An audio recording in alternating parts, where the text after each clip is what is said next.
As an artist and a professor, I've seen a lot of art over the years. And one of the things that I've done to help my students improve is to identify the common characteristics that I see often in the art of less experienced artists compared to professional ones. These are things that are obvious to a more trained eye, but less so to a newer student of art. I remember when I was an art student, I was often disappointed in my drawings and paintings, and I wished that there was some magic list or somebody who could help me identify ways to improve them. So I put together a list of 10 things that you can do to instantly improve your art. I've separated them into shorts videos as well, but for people who want to watch them all together with no separation, this video is for you. Tip number 1 is don't outline everything. The sharp edges in this painting combined with the shadows show that it's a bright day, but I've overdone the outlines over here and here. Instead, I should have included more areas with softer shapes like in this section. In this painting, you can see several places where the edges are softer or almost non-existent. If you want your art to look more realistic, don't outline everything. That's just your brain confusing your eyes with its knowledge. In real life, there are soft edges everywhere, and transitions are often blurred or lost in shadows or highlights. Pay attention to the negative space, that's the area around the main subject, to see where some of those edges can blur.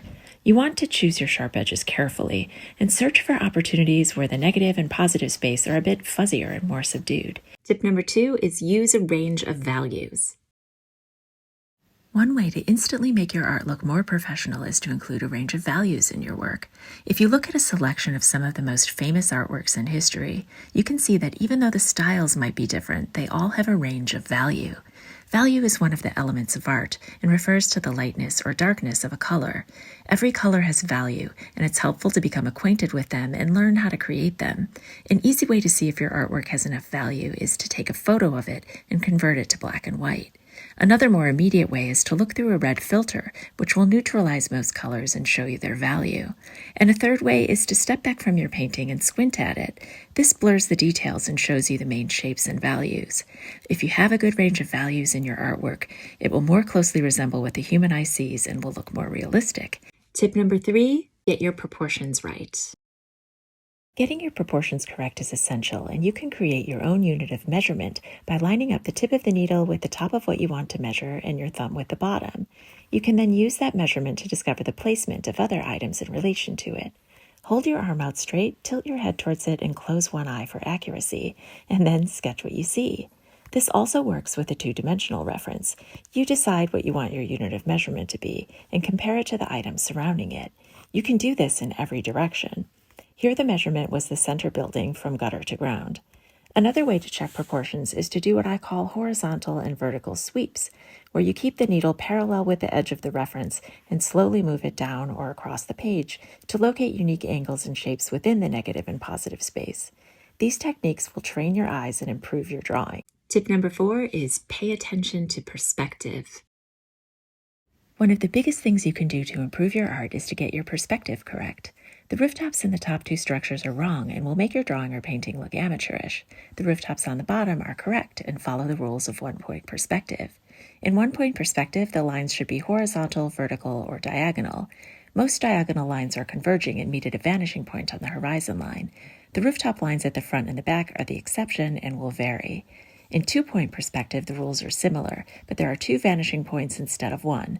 Often the vanishing points will be so far to the right or left that they won't fit on your paper. If you're drawing structures in a hilly region or that have settled with age, these rules can be tricky to apply. So another way to check your angles is to hold up a knitting needle to see what the angle is, and then transfer that onto your surface. As long as your surface is parallel, the angles will be the same. Understanding the basics of perspective and how to check your angles will improve your art. Tip number 5 is mix your own colors.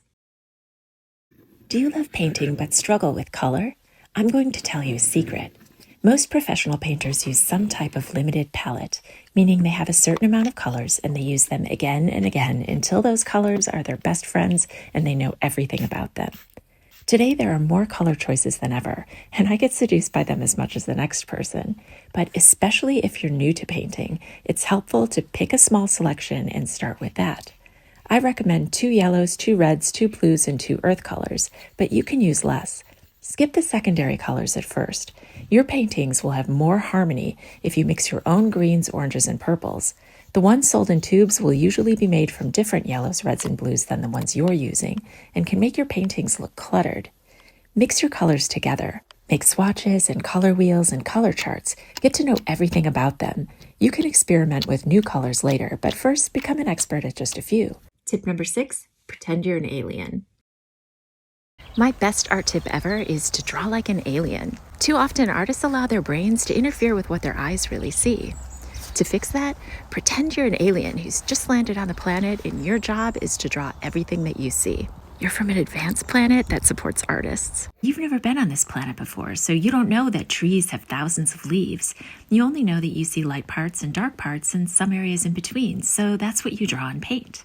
You don't know that there are thousands of strands of hair on the average person, but you can see areas of shadows and highlights, and that's what you draw and paint. And the same applies to everything else. If you pretend you're an alien, you remind your brain to stay out of the way and allow your eyes to do the work. Tip number 7, fake confidence.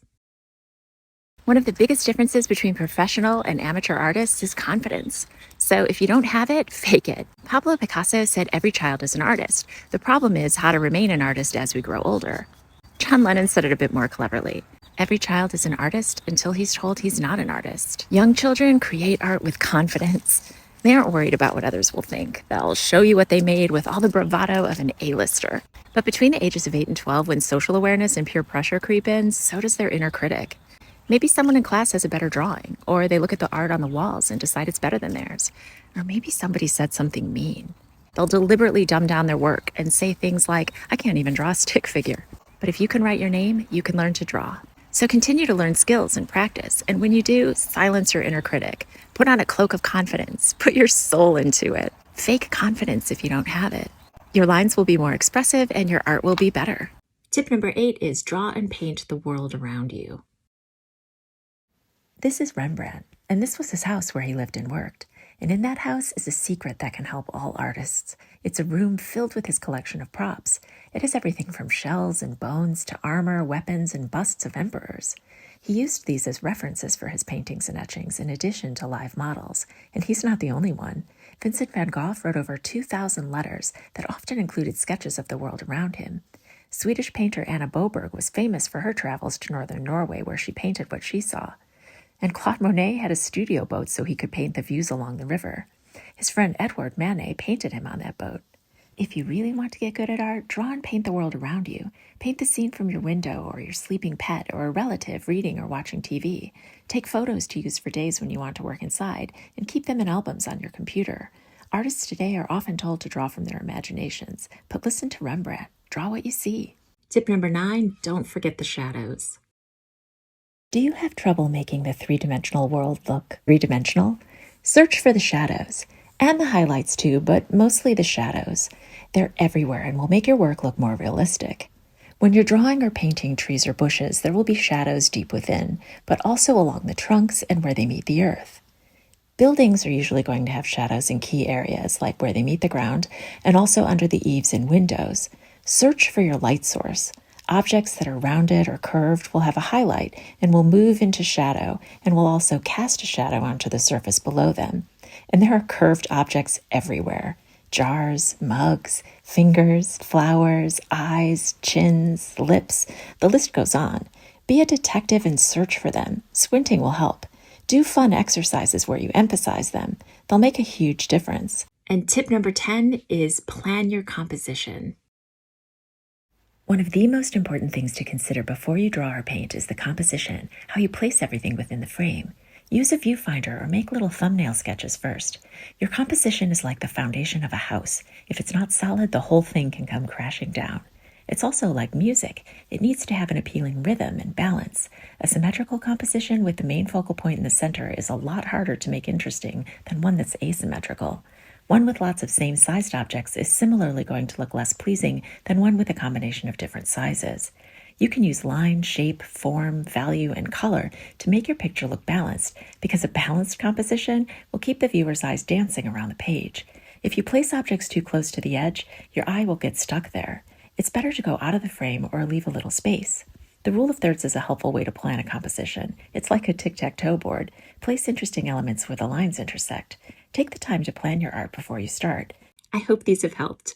If you liked this video, please subscribe and hit the bell notification. I post art videos every single day. Thanks for watching and happy painting.